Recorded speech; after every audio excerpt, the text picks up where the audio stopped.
Deus mais uma vez segura em minha mão. Minha alma aflita pede tua atenção. Cheguei no nível mais difícil até aqui. A paz do Senhor para você que está aí na sua casa. Nós estamos aqui na Igreja Assembleia de Deus, Ministério Belo Horizonte, Regional Milionários. Daqui a pouquinho nós estaremos iniciando mais uma escola bíblica dominical online. A primeira lição do segundo trimestre de 2020. Convide alguém para estar participando. Envie o link. Convide, não deixe de participar desse momento tão abençoado. Eu tenho certeza que Deus tem algo novo para você. E como é bom nós aprendermos a palavra de Deus. Daqui a pouquinho, o pastor Ricardo Henrique vai estar trazendo a lição da revista da escola dominical. Eu tenho a certeza que Deus vai falar com você nesta manhã.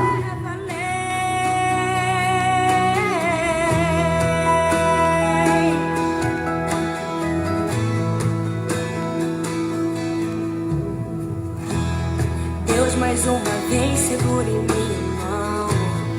Minha alma aflita pede tua atenção. Cheguei no nível mais difícil até aqui. Me ajude a concluir. Quando penso que estou forte e fraco eu estou. Mas quando reconheço que sem ti eu nada sou, alcanço os lugares impossíveis. Me torno um vencedor. Estou sentindo minhas forças e daqui a pouco, escola bíblica dominical. Aproveita esse tempinho que você está aí. Convide alguém para estar participando. Deus vai falar com você nessa manhã. O meu sonho de chegar está tão longe. Sou humano, não consigo ser perfeito. E me leva além. Me ajude a usar com minha fé. Sou pequeno, eu não sei ficar de pé. Sou dependente, tão dependente. Vem, Senhor, ao meu favor. Me ajude a usar com minha fé. Sou pequeno, eu não sei ficar de pé. Da tua mão, me tira do chão. Vem me ajudar. Estou sentindo minhas forças indo embora, mas tua presença me renova nessa hora. Vem, oh, vem, e me leva além. O meu sonho de chegar está tão longe. Sou humano, não consigo ser perfeito. Vem, e me leva além. Estou sentindo minhas forças indo embora. Bom dia a todos vocês. Que alegria nós estarmos aqui mais uma vez nessa manhã, podendo trazer até você mais um pouco do conhecimento da palavra de Deus. Eu gostaria que você fechasse os teus olhos neste momento e nós estaremos orando ao Senhor, crendo que essa manhã será uma manhã totalmente diferente para a tua vida. E você entregue-se totalmente. E eu tenho uma certeza que o Espírito Santo irá falar através dessa lição, da primeira lição da Escola Bíblica Dominical do segundo trimestre de 2020. Senhor, eu quero te dar graça. Eu quero te louvar e render-me a ti, ó Deus, com meu coração, ó Deus, diante de ti, que é o Deus acima de tudo e acima de todos. Pai, nessa manhã, ó Deus, fala conosco, ó Pai. Fala, ó Deus, aos nossos corações. Usa o teu filho, ó Deus, que vai estar ministrando a tua palavra. Usa o teu filho que vai estar, ó Pai, ensinando mais uma vez a tua palavra. Que ele possa, ó Deus, ser guiado e direcionado, não por aquilo que ele quer, mas por aquilo que o Senhor deseja falar à tua igreja. Nos dê, ó Pai, esses minutos, ó Pai, na tua presença, onde nós poderemos, ó Deus, desfrutar do teu melhor. E nós te damos graça e te louvamos para todos sempre. Amém. Compartilhe esse vídeo para que possamos alcançar mais pessoas e mais pessoas possam aprender da palavra de Deus. Eu gostaria de convidar aqui o pastor Ricardo, que vai estar ensinando essa lição, a primeira lição da Escola Bíblica Dominical do segundo trimestre.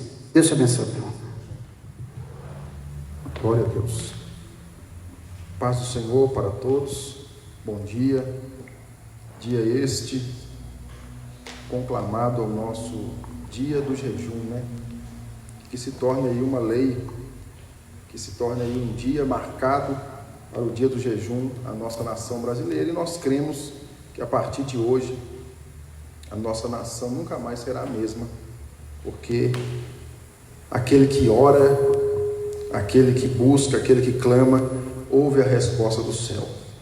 E nós estamos aqui nesta manhã, como foi domingo passado, para ministrar aos corações dos nossos alunos da Escola Bíblica Dominical, da Igreja do Senhor, aqui da região do Milionários. Nesse tempo de distanciamento social, a internet nos proporciona não parar. Esta é a palavra, né? Nós não podemos parar. Independente de todas as situações e circunstâncias, a única coisa que nós podemos fazer é prosseguir. E foi tão importante que a gente sabe que tudo tem um propósito divino. Está aqui na nossa mão uma das cartas para nós estudarmos, que foi escrita por Paulo enquanto Paulo estava preso, enquanto Paulo estava recluso, mostrando-nos a importância que mesmo em situações adversas, a palavra de Deus, a vontade de Deus, a direção de Deus tem que ser feita e não podemos parar. Nós vamos iniciar nessa manhã o segundo trimestre do ano de 2016, que é a carta que Paulo direcionou, 2020, que é a carta de Paulo direcionada aos Efésios, a igreja eleita, redimida pelo sangue de Cristo e selada com o Espírito Santo da promessa. Que maravilha, né, irmãos? A igreja eleita, redimida pelo sangue de Cristo e selada com o Espírito Santo da promessa. Você que tem aí a revista nas suas mãos, você está aí com uma capa muito bem trabalhada, que tem aqui alguns símbolos nessa capa, que é um rolo, que é uma coroa de espinhos, que é um selo vermelho, né? E nesse selo tem um leão coroado, e também ali alguns sangues, né? Algumas gotas de sangue nessa capa. Essa capa, ela tem um significado muito importante, que vai ser falado, né? Vai ser descrito aqui no decorrer de toda essa lição. O símbolo do rolo simboliza, né, a palavra, simboliza a carta, simboliza a doutrina, simboliza a palavra do Senhor. A coroa de espinhos, né, simboliza a dor, simboliza o sofrimento, simboliza a maldição que veio juntamente com o pecado sobre a terra. Lá em Gênesis, capítulo número 3, versículo 18, a Bíblia vai dizer que os espinhos foram uma forma de maldição sobre a terra em consequência do pecado. Então, a coroa de espinhos simboliza ali a maldição do pecado que Jesus Cristo carrega durante a sua jornada para a crucificação. É importante ressaltar que os espinhos se tornaram símbolo de maldição. Quem fazia obras que não agradavam ao Senhor, quem faz obras que não é da vontade de Deus, Hebreus capítulo número 6, versículos 7 e 8 vai dizer que são obras espinhosas, são obras que não agradam a Deus. E a Bíblia vai nos orientar que nós precisamos entender que esses espinhos que estão aqui na coroa, que Jesus Cristo recebe na sua crucificação, nada mais é que a maldição do pecado sobre ele, que a Bíblia vai dizer que ele levou sobre si todas as nossas dores, todas as nossas enfermidades, e o castigo que nos traz a paz estava sobre ele. Este selo vermelho simboliza o selo do Espírito Santo, que a Bíblia vai dizer que este selo, né, em Efésios capítulo 1, versículo 13, que este selo é o penhor da nossa herança. Uma vez que Jesus Cristo, ele diz aos seus discípulos que deveria ir para o céu, uma vez que que Jesus diz aos seus discípulos que precisava ir para o céu, os discípulos ficam tristes e ele fala: eu vou voltar, convém-vos que eu vá, mas eu vou deixar o Espírito Santo da verdade. Espírito Santo este que é o penhor, a garantia que Jesus Cristo vai voltar. Jesus Cristo deixa o Espírito Santo como selo e como garantia que ele vai voltar para buscar a sua igreja. Nós encontramos isso em João, capítulo 7, versículo 3, 38, e também encontramos em Efésios, capítulo 1, versículo 13. Se você abrir a sua Bíblia também, em João, capítulo 14, você vai conseguir entender a importância, nós vamos falar um pouco mais sobre isso no decorrer da aula de hoje, amém? E as gotas de sangue representa o preço, representa o que Cristo pagou para nos resgatar. Nós estávamos nas garras do inferno, nas garras da morte, nós estávamos sob o domínio do pecado. A aula passada até disse um pouco sobre isso. Nós estávamos sob o domínio da maldição do pecado, mas Cristo vem, derrama o seu sangue na cruz do Calvário, e pelo seu sangue nós somos redimidos. Isso é muito importante. Então está aí os símbolos dessa capa, que vai representar todo o trimestre desse ano de 2020, para a glória do Senhor. A lição que nós vamos estudar de hoje é a lição de número 1. Carta aos Efésios, saudação e destinatários. Saudação aos destinatários. O texto áureo está escrito em Efésios, capítulo de número 1, versículo de número 2. A vós, graça e paz, da parte de Deus, nosso Pai, e do Senhor Jesus Cristo. Efésios capítulo 1, versículo de número 2, é o nosso texto áureo. Verdade prática: a epístola aos Efésios revela o propósito eterno de Deus para a igreja de Cristo. Maravilha, né? O ponto central: em Efésios, Jesus Cristo é a cabeça e a igreja o seu corpo. Os objetivos geral desta aula de hoje: mostrar o propósito divino na epístola aos Efésios, e os objetivos específicos, no primeiro ponto, apresentar a autoria e data da epístola. No segundo ponto, identificar para quem foi dirigida a epístola aos Efésios, e no terceiro ponto, explicar o propósito da escritura e a mensagem contida na epístola. Vamos à leitura bíblica em classe.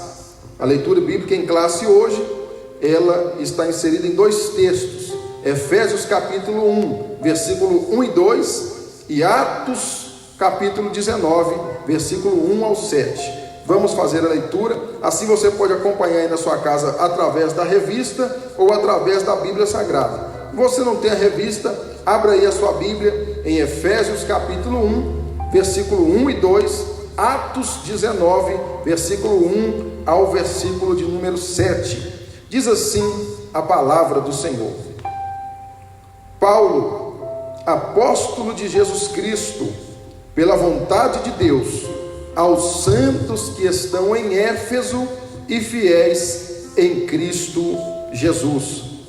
A vós graça e paz da parte de Deus nosso Pai e do nosso Senhor Jesus Cristo. Atos 19, 1 a seguir diz assim: E sucedeu que, enquanto Apolo estava em Corinto, Paulo, tendo passado por todas as regiões superiores, chegou a Éfeso, e achando ali alguns discípulos, disse-lhes: Recebestes vós já o Espírito Santo quando crestes? E eles disseram-lhe: Nós nem ainda ouvimos que haja o Espírito Santo. Perguntou-lhes então: em que sois batizados então? E eles lhes disseram: no batismo de João. Mas Paulo disse: certamente João batizou com o batismo do arrependimento, dizendo ao povo que cresce no que após ele havia de vir, isto é, em Jesus Cristo. E os que ouviram foram batizados em nome do Senhor Jesus. E impondo-lhes Paulo as mãos, veio sobre eles o Espírito Santo, e falavam línguas e profetizavam. Estes eram ao todo uns 12 varões. Amém? Mostrando aqui então o início da igreja de Éfeso. Paulo já havia encontrado ali alguns discípulos, e ali Paulo, através de então, começa a sua pregação em Éfeso. A introdução vai nos dizer assim: a epístola aos Efésios é denominada de a coroa dos escritos de Paulo, e ainda de a rainha das epístolas. Nela, o propósito eterno de Deus para a igreja está revelada por meio de Cristo Jesus. Nesta lição, estudaremos os aspectos introdutórios e principais abordagens doutrinárias da epístola.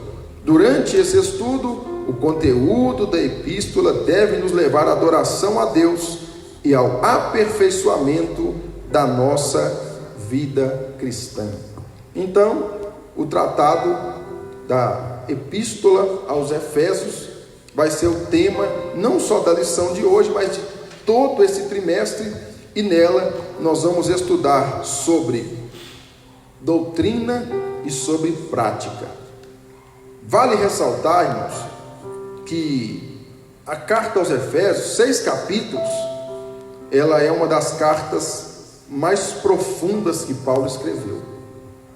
É uma das cartas que Paulo, ele tem revelações maravilhosas de Deus para trazer ao seu povo. Não é uma carta simplesmente direcionada para resolver um problema, simplesmente direcionada para uma questão. Não, é uma carta que Paulo escreve aos Efésios, mas também era uma carta para circular todas as igrejas da Ásia Menor, ou seja, era uma carta destinada a todo o povo de Deus para aquela época. Isso é-nos importante porque ela traz consigo os primeiros capítulos, doutrina, ensinamento, e nos últimos capítulos 4, 5 e 6, ela vai trazer a prática. Então a carta, ela tem os ensinamentos teóricos, o que Deus quer da tua igreja, mas os capítulos seguintes, a Bíblia vai dizer, a carta vai dizer o que Deus quer que o seu povo faça. Então ela é uma carta de prática, é uma carta de vivência. Muito importante ressaltar isso, e nós vamos entender um pouco mais no decorrer dessa lição.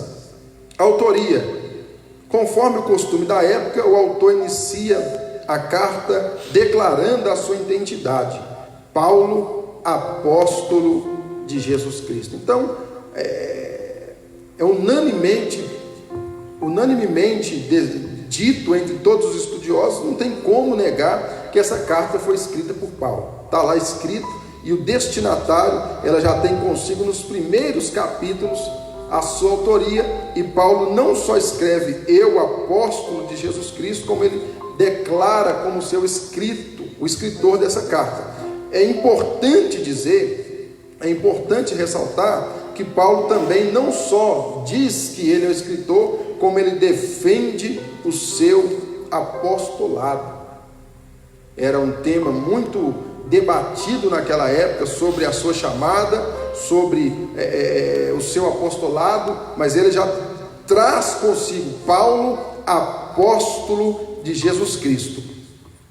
O livro de Atos menciona que ele se chamava Saulo no nome hebraico, mas que também era conhecido como Paulo.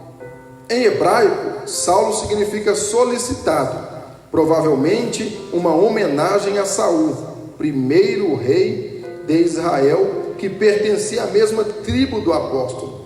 Já Paulo significa pequeno, era o seu nome romano. Paulo tinha dupla cidadania. Paulo ele era judeu, mas também adquiriu a cidadania romana, ele era romano. Então ele tinha dupla cidadania. Isso vale ressaltar a importância de nós entendermos que, às vezes a gente até já disse, já ouviu muitos dizer também, que quando Jesus encontra com Paulo a caminho de Damasco, o nome dele é trocado. Não é. Ele era chamado de Saulo, que era o seu nome em hebraico, mas também chamado de Paulo, que era o seu nome romano.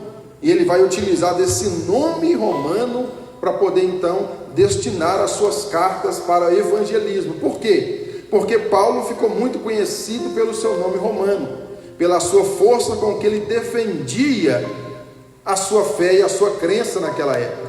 Nós sabemos que Paulo, ele estava presente na morte de Estevão, foi o primeiro mártir da história da igreja, e ali ele pede cartas a caminho de Damasco para perseguir crentes, para pegar crentes, para prender, para matar. Então Paulo ele era um inimigo feroz da igreja, e ele era inimigo feroz da igreja como romano, sua cidadania romana, de modo que todos conheciam ele, a maioria pelo menos conhecia como Paulo. Então ele não entende que deveria abrir mão desse nome, porque se conheciam ele como Paulo para perseguir a igreja, ele entende que seria muito melhor usar esse nome como um convertido, que a partir de então ele passa a ser um pregador do evangelho de Cristo.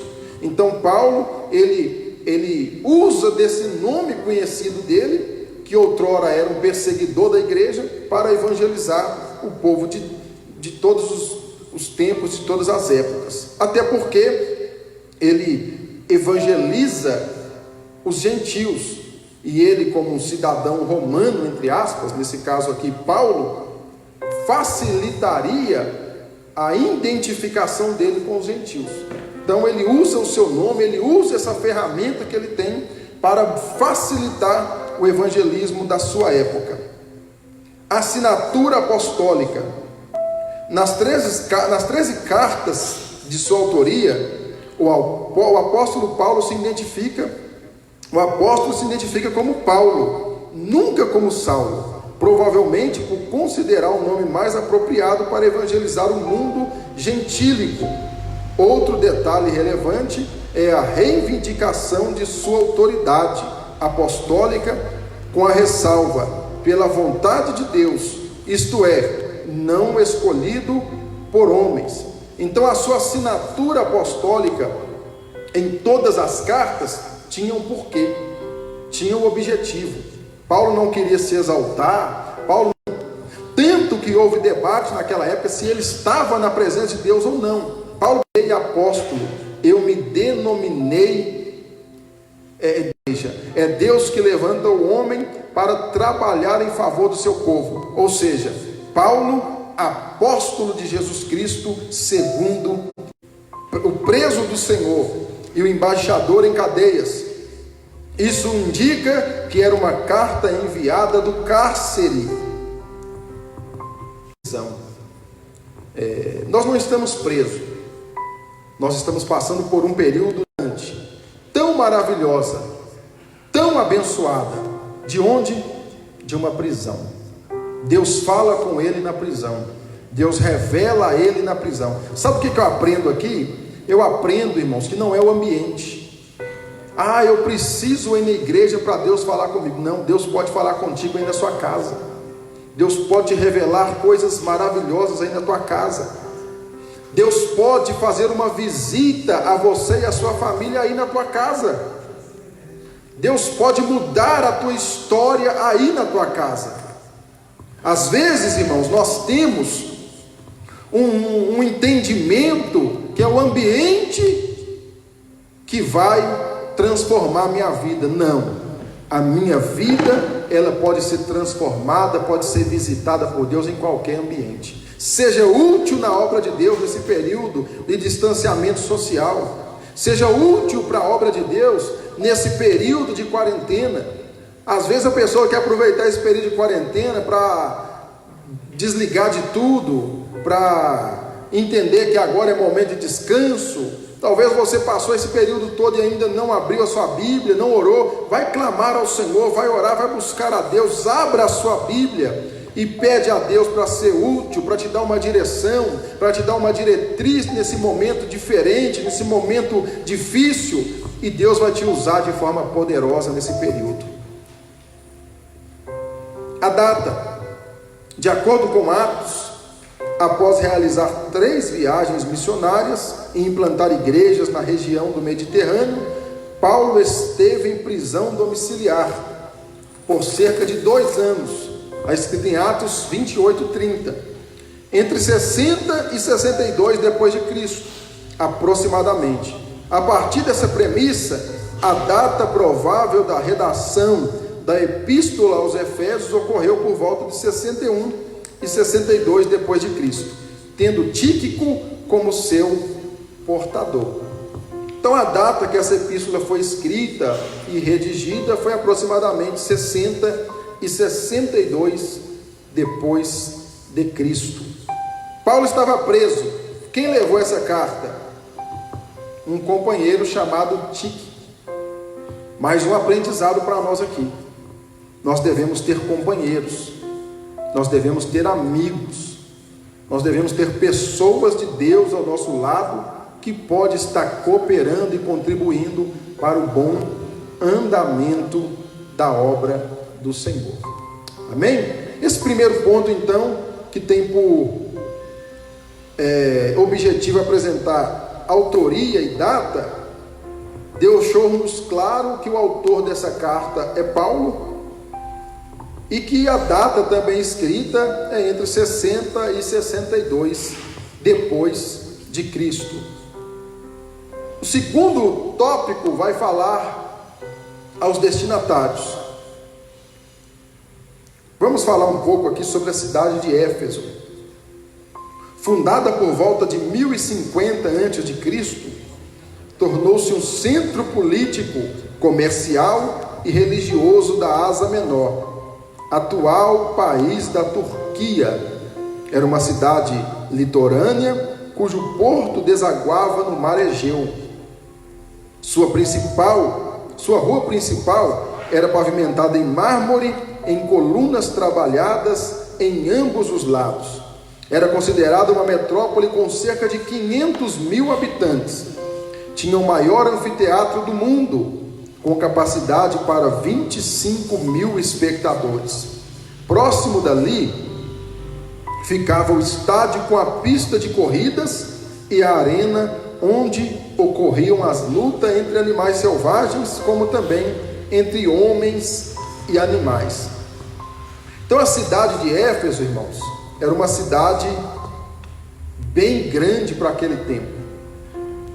É uma cidade de 500.000 habitantes para aquela época, é muito grande.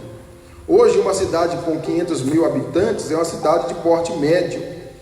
É uma cidade grande, mas tem cidades muito maiores hoje. Mas imagina aí, há 1050 anos antes de Cristo, uma cidade com 500.000 habitantes. Dá para perceber que era uma cidade bem desenvolvida, era uma cidade bem evoluída. Cidade essa que a sua rua principal é toda de mármore, toda trabalhada no mármore, colunas de mármore em todos os lados. Era uma cidade muito linda, uma cidade muito bonita para a sua época, muito bem trabalhada. A sua cultura ali, ela era formada por uma cultura bem religiosa. Por quê? Porque era uma cidade que ela era atraída pelo seu centro religioso daquela época, cultura muito religiosa daquela época. Vale ressaltar que ela é uma cidade rica, uma cidade litorânea, uma cidade bem frequentada, uma cidade que tinha um anfiteatro de 25.000 espectadores. Hoje, nos maiores estádios do Brasil aí cabe 60, 70 mil pessoas. Naquela época, o anfiteatro cabia 25.000 pessoas. Era uma cidade bem movimentada, cidade que recebia visitantes de toda a área, de toda a região. Importante ressaltar também que ali existia brigas entre animais ferozes, brigas entre homens e animais, e as pessoas iam lá para assistir toda esta situação. A religiosidade em Éfeso, isso aqui é importante a gente frisar. A cidade abrigava o templo de Ártemis, conhecida como Diana, a deusa da fertilidade. Construído em mármore, a economia da cidade dependia dos milhares de turistas que a visitavam. Sua maior fonte de renda era o comércio de nichos de prata vendidos no templo, razão pela qual seus moradores ficaram alarmados com a pregação de Paulo contra a idolatria. Olha que coisa interessante. A principal fonte de renda daquela cidade, irmãos, era a idolatria. A principal fonte de renda daquela cidade era o comércio que girava em torno do templo de Ártemis, ou a deusa Diana. Importante nós entender aqui que essa deusa, conhecida como deusa da fertilidade, ela era cultuada dia após dia dentro desse templo. Esse templo, ele foi conhecido como uma das 7 maravilhas do mundo antigo.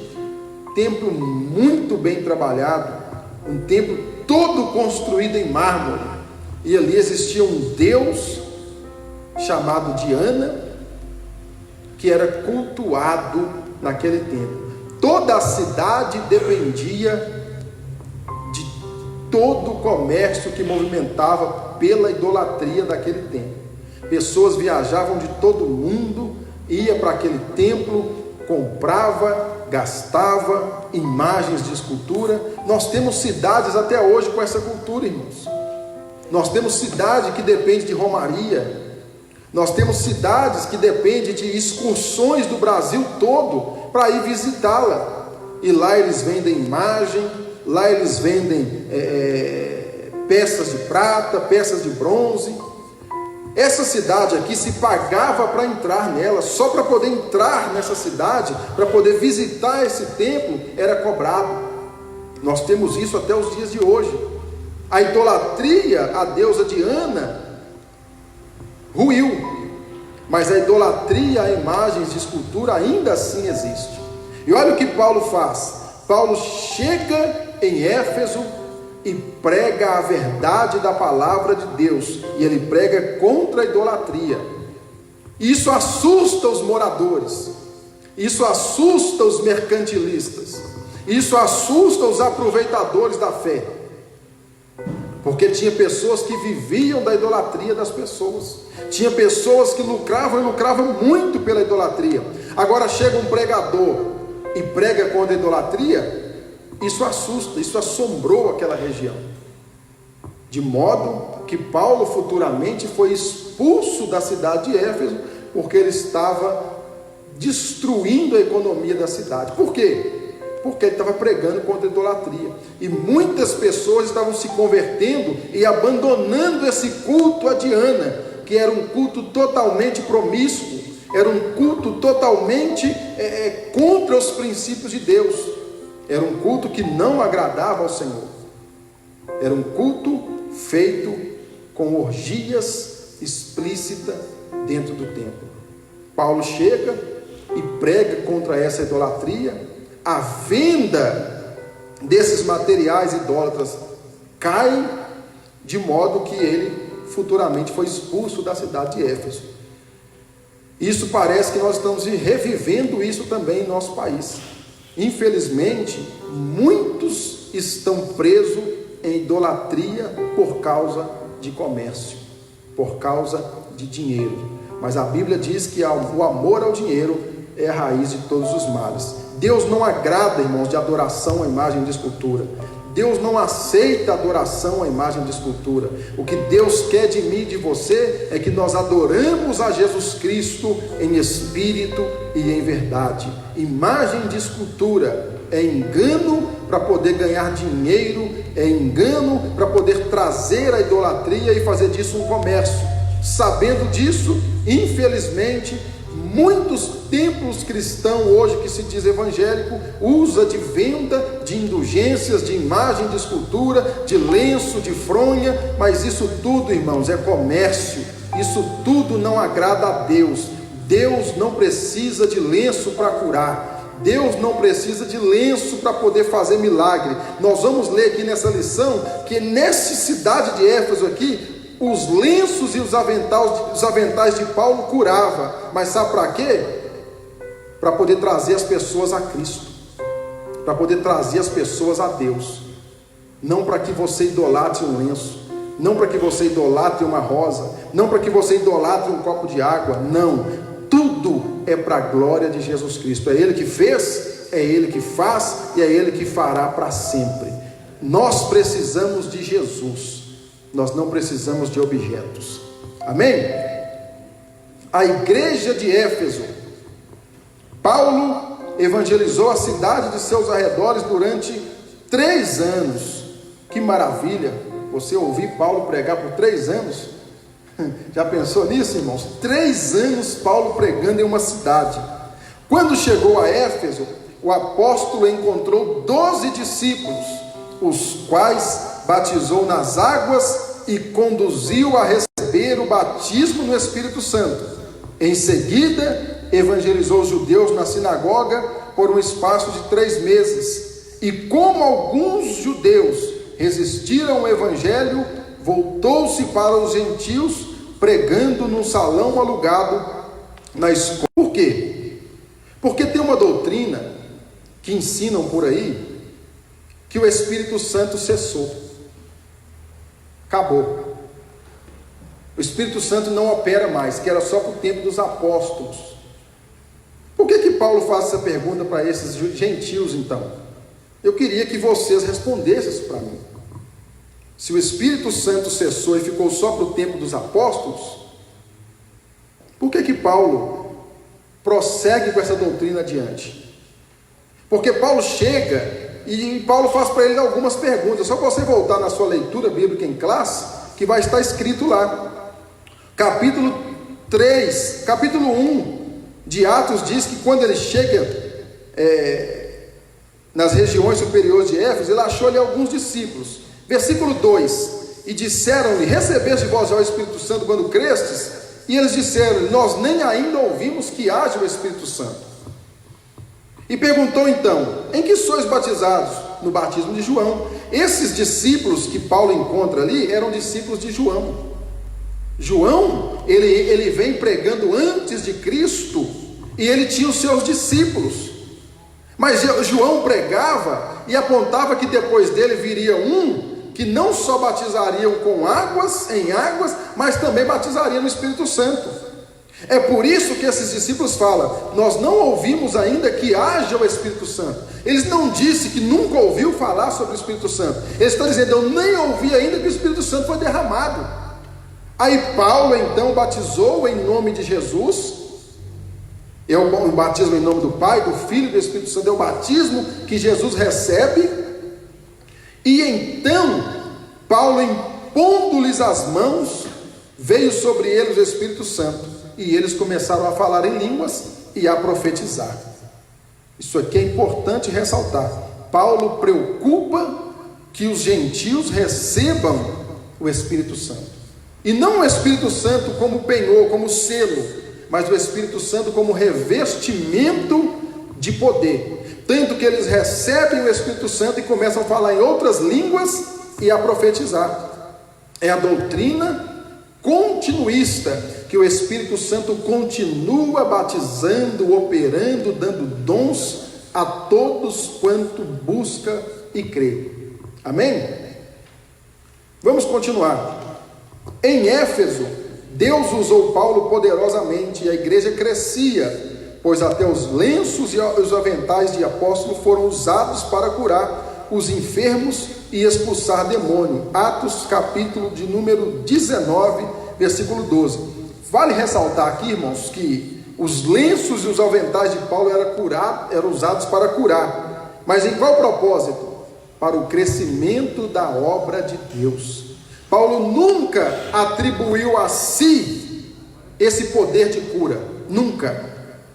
Ninguém idolatrava Paulo por esse poder de cura, e se assim o fizessem, Paulo repreendia. Nós não podemos usar dos dons espirituais, irmãos, para atrair as pessoas para nós.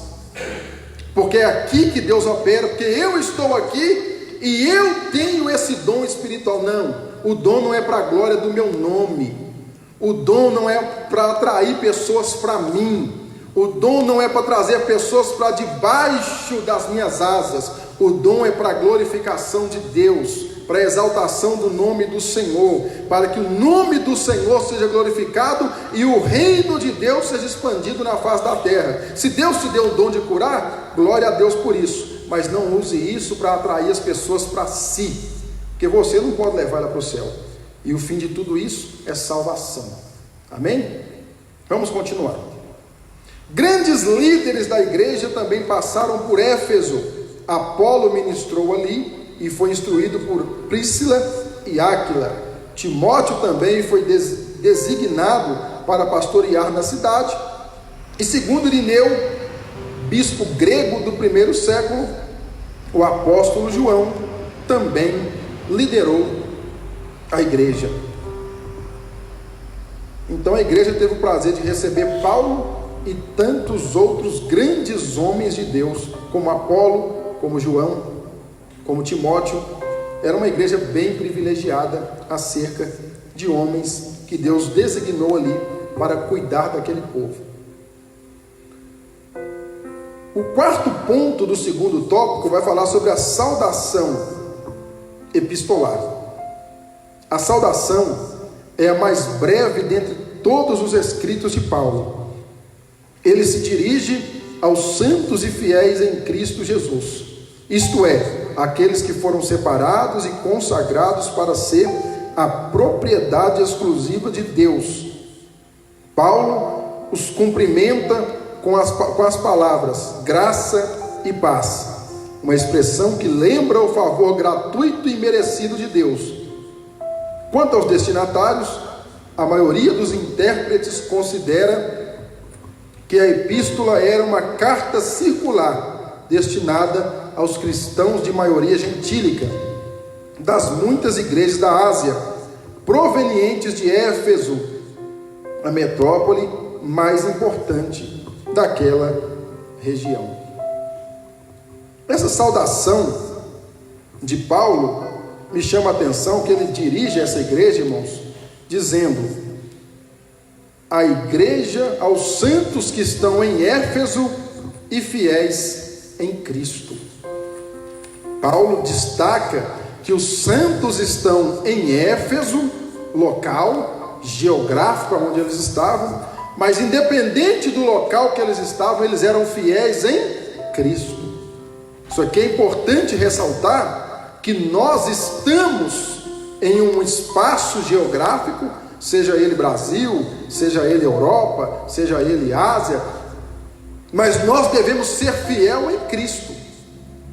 Não importa o lugar que você está, o que importa é a quem você deve fidelidade. Aos santos que estão em Éfeso, mas fiéis em Cristo. Então é importante ressaltar que Paulo deixa bem claro: vocês estão em Éfeso, mas são fiéis em Cristo. O espaço geográfico pode ter várias culturas que te levam a ser infiel, e ninguém ali naquela região vai achar isso estranho, porque é cultural da cidade, é cultural do país. Mas você precisa entender que você não é fiel à cidade, você é fiel a Cristo. A cultura daquela cidade era um culto a uma deusa, aonde tudo se podia, mas os fiéis em Cristo teria que abandonar aquelas práticas, porque a palavra de Deus, ela muda o comportamento social da pessoa, para que ela seja uma pessoa santa e irrepreensível diante de Deus. Outro sim, eu quero ressaltar que a epístola era uma carta circular. O que isso quer dizer? Não era uma carta somente para uma igreja, era uma carta que deveria ser lida, e de modo foi lida e explorada por toda aquela região da época, e está sendo explorado por nós hoje como ensinamento para mim e para você. O propósito e mensagem da carta é o terceiro tópico da nossa lição. O propósito. Aparentemente, a epístola não aborda nenhum problema específico como outras de Paulo. Porém, nos capítulos iniciais da carta, percebemos algumas ênfases que sinalizam a solução de certas questões. Por exemplo, havia novos convertidos que vinham do mundo helênico e praticavam religiões de mistérios e magia, mas que agora se reuniam com os santos de Éfeso. Não por acaso, o apóstolo Paulo mostra àqueles crentes que Cristo está no controle do universo inteiro. É importante dizer aqui que a carta não trata de um problema específico. É uma carta que trata de ensinamentos e práticas para todos os santos que servem ao Senhor. Ensinamentos e práticas. Dentre eles, por exemplo, os convertidos daquela época que praticavam a religião de mistério e magia, os helênicos, recebiam instruções de Paulo para que eles entendessem uma necessidade de mudança. Isso aqui é importante, irmãos, nós dizermos que a igreja, ela é eleita em Cristo, mas ela tem suas responsabilidades, ela tem as suas necessidades de prática. É por isso que a carta aos Efésios, e se tiver tempo nós vamos falar algumas coisas sobre isso, ela tem uma lista de necessidades que a igreja precisa cumprir, responsabilidades da igreja. E as pessoas que ali se convertiam tinham que apresentar uma mudança, porque se eles eram mágicos, se eles trabalhavam com ocultismo, se eles eram adoradores a Diana, eles precisavam apresentar uma mudança nos seus comportamentos. Por quê? Porque o propósito de Paulo escrever essa carta é mostrar que eles eram chamados, que eles eram pessoas salvas, que eles eram pessoas que tinham herdado a salvação, mas os comportamentos sociais deles precisavam apresentar isso. Vamos decorrer. Também é possível perceber outro tipo de ênfase do apóstolo. O passado daqueles cristãos era marcado pela imoralidade e bebedeiras, mas uma vez salvo pela graça, eles deveriam adotar um novo estilo de vida em Cristo. É o que eu acabei de dizer. O passado deles era marcado por uma cultura da época. Era a cultura da época. Imoralidade, bebedice, era a cultura da época. Mas como o Evangelho de Deus chega através de Paulo, eles precisavam, pela graça de Deus, adotar um novo estilo de vida.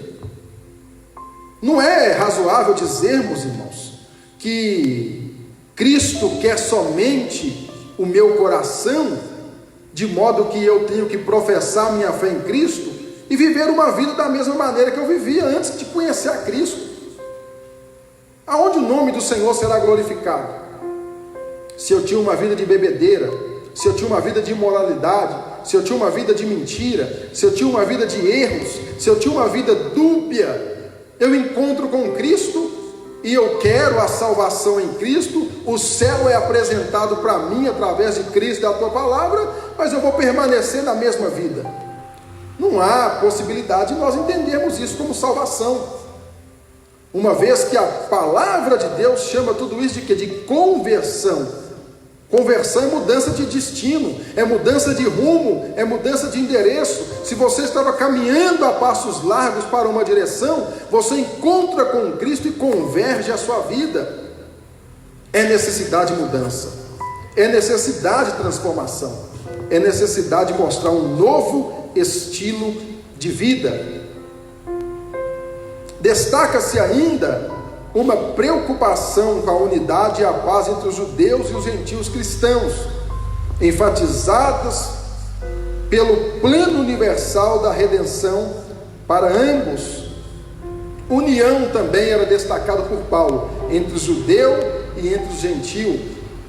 Uma discussão na época que se tinha muito, era que os gentios que convertiam tinham que circuncidar, que era uma prática cultural somente dos judeus, mas eles resolveram essa situação naquela época, e hoje nós entendemos, a Bíblia diz que não há judeu, não há grego, nós entendemos que há um corpo, e Cristo é o cabeça, e nós como igreja somos o corpo. O que forma esse corpo não é judeu e não é gentil, são os salvos em Cristo Jesus.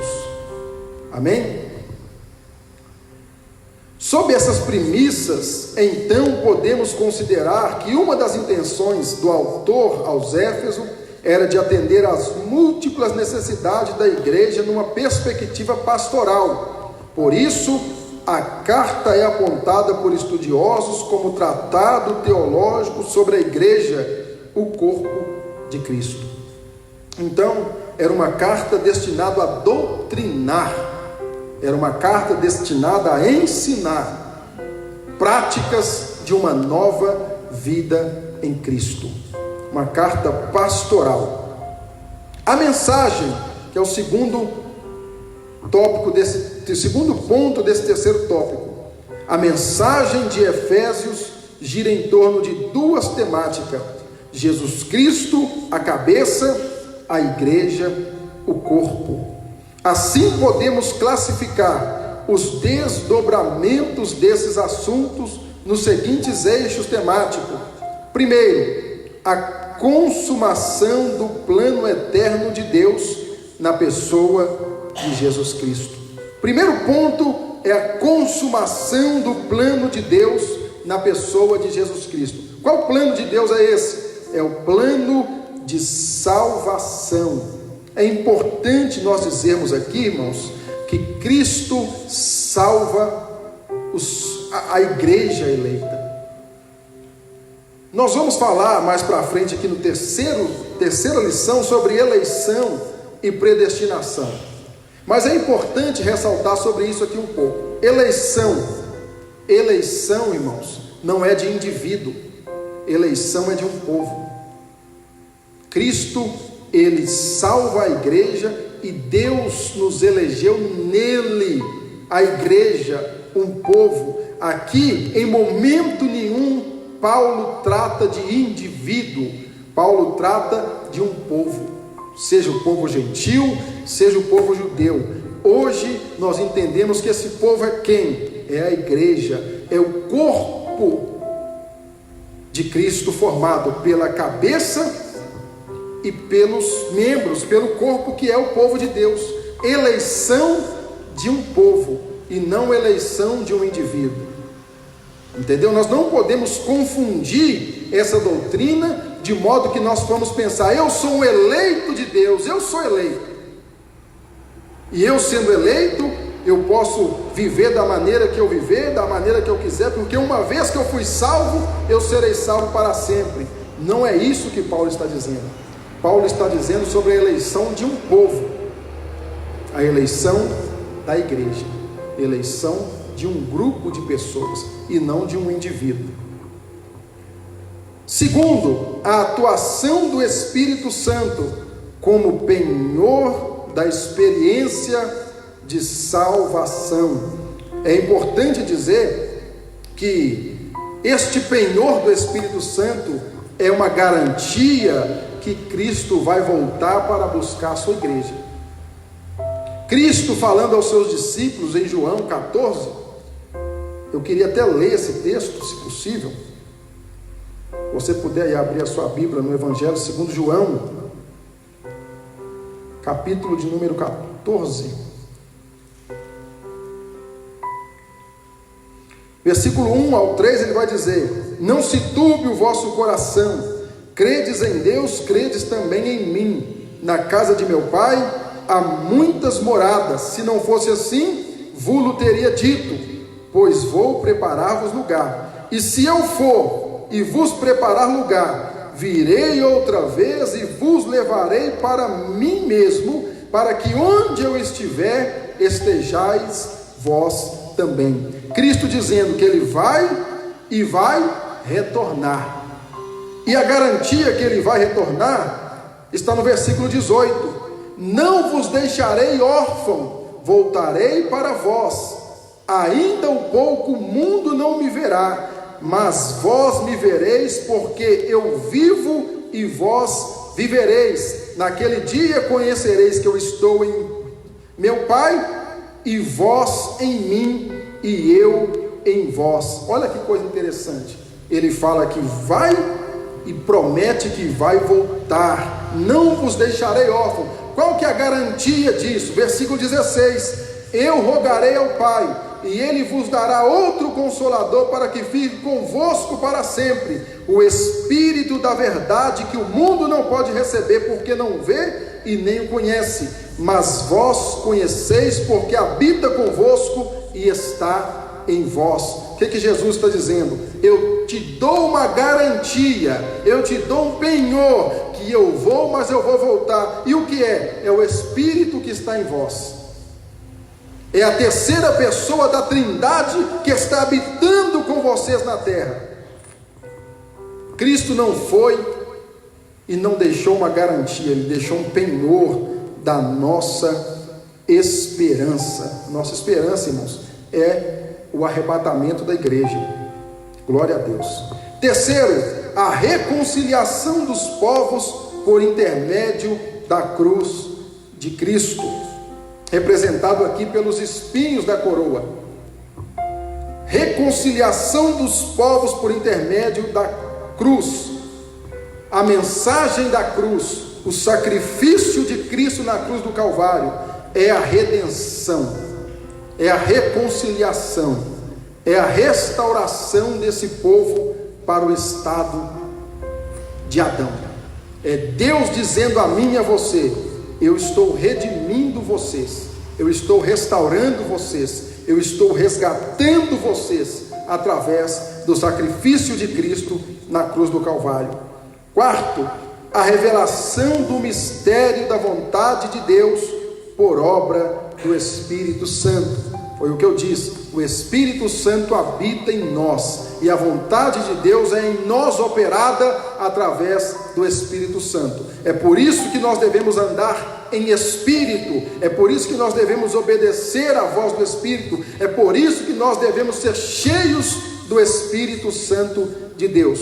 E por último, um novo estilo de vida, baseado na unidade, na comunhão com o Espírito Santo, na frutificação, na adoração e na intercessão no Espírito. Que coisa linda! Um novo estilo de vida. Um novo estilo de vida fala da responsabilidade da igreja em viver uma vida de santidade. Paulo nunca ensinou, irmãos, que nós devemos viver uma vida relaxada, uma vida regalada, que no último dia ele vai pegar os seus escolhidos, os seus eleitos e pronto, está salvo. Paulo nunca ensinou essa doutrina. Paulo sempre ensinou que todo cristão precisa ter a responsabilidade de buscar a santidade, de viver em santidade, de zelar pela santidade. Essa responsabilidade é nossa, essa responsabilidade é minha, essa responsabilidade é sua. Está aí o mundo pecaminoso, está em nós a natureza pecaminosa, o velho homem que habita em nós ainda opera, ainda tem forças, mas se você for cheio do Espírito Santo, você não dá lugar ao velho homem. Toda vez que erramos, que falhamos, que pecamos, e todos nós temos esses momentos de fraqueza, é o velho homem que se sobressai ao homem cheio do Espírito Santo, a um novo estilo de vida, e coloca para fora toda a sua natureza pecaminosa. Nós temos que entender isso. Os novos relacionamentos conjugais e a luta contra o diabo. Portanto, a epístola contém uma combinação de doutrina, fé e prática da vida cristã, ou seja, de tudo quanto Deus fez e do que se espera que a igreja faça. Olha que coisa interessante. Uma epístola que contém uma combinação de doutrina, fé e prática. doutrina, a palavra, é o rolo aqui representado na capa, ensinamento. Fé é nós crermos na mensagem de salvação que Jesus Cristo deixou. E prática, uma vez que você aceitou essa palavra, uma vez que você entregou sua vida a Cristo, você precisa ter uma prática cristã. Você precisa orar, clamar, buscar, mas ter uma prática de vida cristã. Você precisa vencer a natureza carnal através da unção do Espírito Santo. Ou seja, tudo quanto Deus fez, do que se espera que a igreja faça. Deus fez, mas Ele espera que a igreja faça também. Deus fez, mas Ele espera que nós façamos também. E eu quero rapidamente aqui, para não passar do horário, falar um pouco rapidamente para terminar sobre um ponto que eu grifei aqui, sobre a igreja de Éfeso.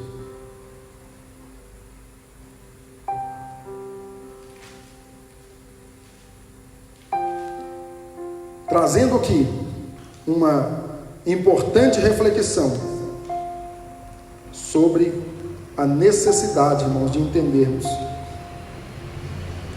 sobre esta eleição, a igreja eleita, redimida pelo sangue de Cristo e selada pelo Espírito da promessa.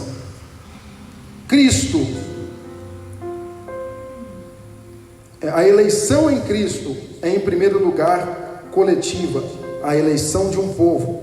Os eleitos são chamados o seu corpo.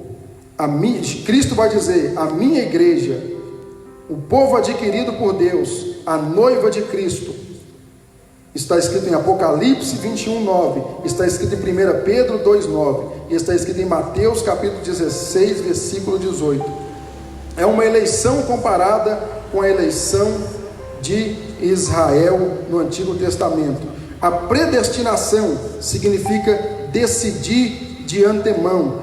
Cristo é decidido de antemão por Deus a um lugar predestinado. A predestinação abrange o que acontecerá ao povo de Deus. É uma decisão de antemão e não uma predestinação de indivíduos, como muitos dizem por aí. A conclusão: a epístola revela um elaborado resumo da salvação e suas implicações para a vida cristã. Seu conteúdo recorda o favor imerecido que recebemos gratuitamente da parte de Deus. Suas exortações nos impelem a viver em santidade e alicerçados em Cristo, a cabeça da igreja, a batalhar contra a força das trevas. Então, meus amados irmãos, é importante ressaltar que Cristo, como cabeça da igreja, é aquele quem direciona o seu povo. E a igreja, ela trabalha em direção de Cristo. Em nome de Jesus, que esta palavra seja uma palavra de bênção para a tua vida, seja uma palavra maravilhosa para a tua casa, e que nós possamos estar aqui decorrendo juntos sobre esses temas maravilhosos, e que nós possamos entender que Cristo é a cabeça da igreja, e que nós somos o corpo. Ele direciona, Ele mostra, Ele fala, Ele dirige, e nós vamos seguindo as suas palavras para que o nome do Senhor seja glorificado. Resumidamente, é isso. Capítulo 1 ao 3 de Éfeso vai falar sobre doutrina, sobre ensinamento, sobre a Bíblia, e o capítulo 4 ao 6 vai falar sobre a prática da igreja, e no decorrer de todo esse trimestre nós vamos estar aqui falando sobre isso, em nome de Jesus. Que Deus em Cristo vos abençoe de forma grande e poderosa, e que nós possamos estar atento ao que o Espírito diz às igrejas. Deus abençoe em nome de Jesus. Pastor Douglas. Que bênção! Valeu a pena você participar? Eu disse a você que Deus tinha algo novo para a tua vida. Quero lembrar que estaremos pondo uma vírgula neste momento, mas às 18 horas nós estaremos aqui em um grande culto de adoração ao Senhor. Convide alguém para estar participando, não deixe de participar desse grande culto. Às 18 horas, juntos iremos louvar e engrandecer ao Senhor. Feche os teus olhos neste momento. Senhor, nós queremos te louvar, te agradecer por essa oportunidade que o Senhor nos deu, de estar mais uma vez nessa manhã, podendo aprender, ó Deus, a tua palavra. Muito obrigado, ó Deus, por tudo que o Senhor tem feito. Nos dê um restante de dia, Deus, abençoado. Nos livra, Senhor, de todo mal. Guarda a nossa nação, o mundo, Senhor, dessa grande pandemia que está acontecendo, ó Pai. Em nome de Jesus nós oramos e pedimos ao Senhor que venha nos abençoar de uma maneira sobrenatural. Nós te damos graça e louvor a Ti. Que o amor de Deus, a graça maravilhosa do Teu Filho Jesus Cristo e a doce comunhão do Espírito Santo esteja com cada um de nós hoje e para todos sempre. Amém. Deus abençoe a tua vida e tenha um domingo de vitória em nome de Jesus.